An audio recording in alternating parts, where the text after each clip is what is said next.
हमारे आंदोलन को चलते हुए 329वां दिन हो गया। डल्लेवाल जी के अमर अनशन को 44वां दिन हो गया, लेकिन भारत सरकार अड़ियल रवैया अपना के बैठी है। मोदी सरकार को कोई चिंता नहीं है और अभी जो हमारी विपक्ष और सत्ता पक्ष है वो दिल्ली की इलेक्शन जीतने की जंग में रिझा हुआ है। उनको किसान, मजदूर और आम जनता का कोई फिक्र नहीं है।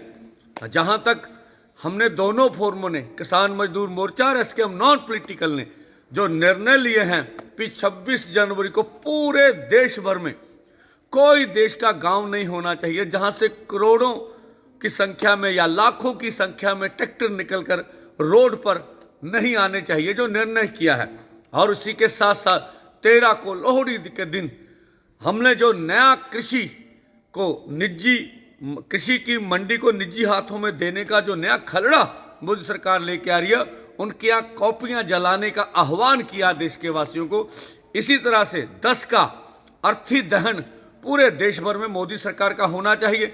अगर आप एमएसपी लीगल गारंटी कानून लेना चाहते हैं, देश के किसान मजदूर को कहता हूं, अगर देश के किसान मजदूर की कर्ज माफी चाहते हैं, अगर मजदूर 200 दिन नरेगा और अच्छी दिहाड़ी चाहता, अगर देश का आदिवासी संविधान की 5वीं अनुसूची लागू करना चाहता है, तो करोड़ों करोड़ों की संख्या में लिखिए और मोदी सरकार का अर्थी दहन करिए।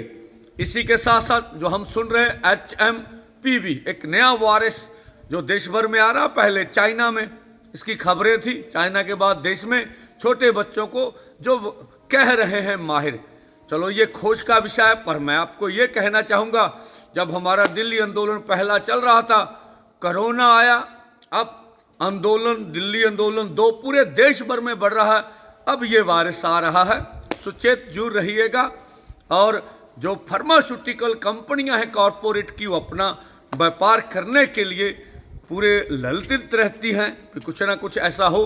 और इसी के साथ साथ 13 को बाद फिर दोनों फोरम मीटिंग करेंगे और इससे बड़े ऐलान भी आने वाले समय में हो सकते हैं। आज नहीं तो कल मोदी सरकार को सारी मांगे माननी पड़ेंगी। धन्यवाद।